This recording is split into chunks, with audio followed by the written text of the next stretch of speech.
کہ وزیر اعلیٰ صاحب جو ہے استور صاحب لوگوں نے سلیکٹ کیا ہے، لیکن وہ اسلام آباد میں بیٹھ کر بند کمروں میں یہ فیصلہ کرتے ہیں کہ فلانی ایریا نیشنل پارک ہو یا فلانی اس بارے میں وہ تقریباً 72,971 اسکوائر کلومیٹر لینڈ آپ زمین یوز ہوتی ہے گلگت بلتستان کے لیے، اور اس میں تقریباً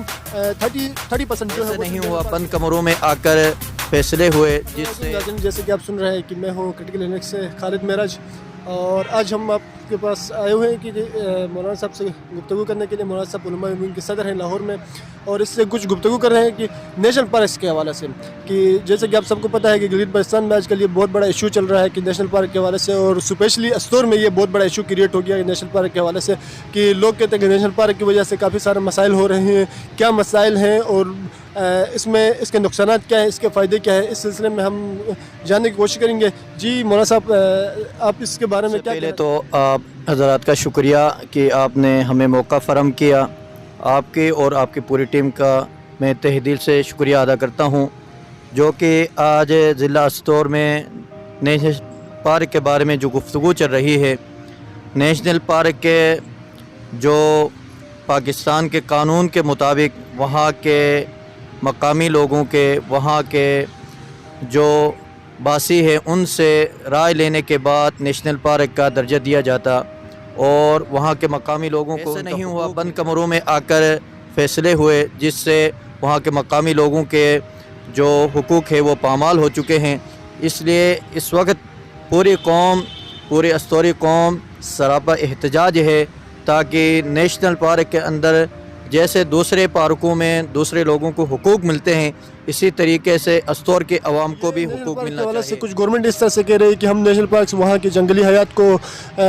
کی حفاظت کے لیے اور جنگل کی حفاظت کے لیے کہتے ہیں۔ کیا اس کے لیے اس سے اچھا نہ ہوتا ہے کہ وہ اب ہمارا فاسٹ فورس کو بڑھاتے ہیں، اس میں بھرتیاں کرتے ہیں اور اس سسٹم کو مضبوط کر لیتے ہیں، تاکہ اس سے ہمارا جو علاقائی لوگ ہیں ان کے درمیان جابس بھی پیدا ہو جاتی ہے، اور ان کے درمیان میں کیا کہتے ہیں یہ محرومیاں بھی ختم ہو جاتی ہے۔ کیا اس طرح سے پاسبل نہیں ہے؟ جیسے کہ آپ حضرات کو معلوم ہے، نیشنل پارک کے درجہ دینے کے بعد وہاں کے جو مقامی لوگ گرمیوں کے سیزن میں اپنے مال مواشی کو آگے لے کر جاتے ہیں، اور اپنے مال مواشی کو ان نالوں میں، ان چراگاہوں میں اپنی زندگی بسر کرتے ہیں۔ اگر یہ نیشنل پارک بننے کے بعد چراگاہیں اور مقامی لوگ جو اپنی زندگی بسر کرنے کے لیے گرمی کے موسم میں آگے جاتے ہیں، وہ تمام کے تمام ان کے ختم ہو جائیں گے، اور وہاں ملازمتیں نہیں نکلیں گے۔ اس لیے نیشنل پارک نہیں بلکہ اس وقت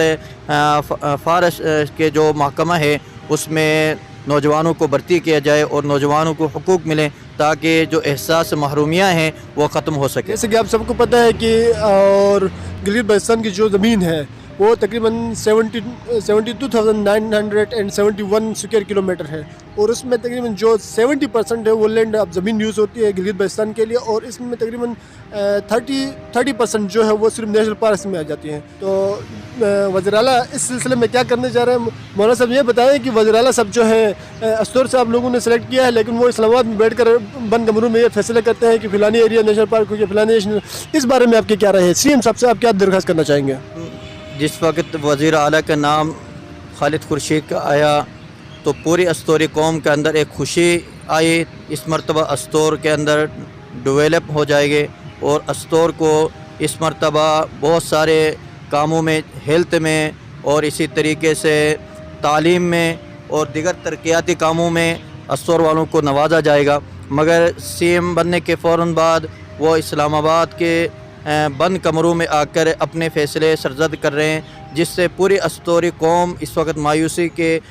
مبتلا ہے۔ اور خصوصاً ہم سی ایم صاحب سے مطالبہ کرتے ہیں، ہم جس گاؤں سے تعلق رکھتے ہیں پرشنگ کھمرول سے، وہاں پر 3 پاہروز ہیں۔ 3 پاہروزوں کو بجلی جو سی ایم صاحب اور منسٹر فوڈ کے جو منسٹر صاحب ہے شمس الحق لون صاحب نے اپنے بیان اور احکامات جاری کیا کہ وہاں کی بجلی استور اور دیگر چیزوں کو مہیا کیا جائے۔ اس سے پرشنگ کی پوری قوم اس وقت احساس محرومی میں مبتلا ہو چکی ہے۔ ہم سی ایم صاحب سے اور منسٹر صاحب سے ان کو یہ ریکویسٹ کرتے ہیں کہ سب سے پہلے پرشنگ کو بجلی دی جائے، اور پرشنگ کے ملازمتیں بھی پرشنگ کے لوگوں کو دیا جائے، مشک کے لوگوں کو ان کو ملازمتیں دی جائے، اور کھمرول کی جو زمین لگی اسی طریقے سے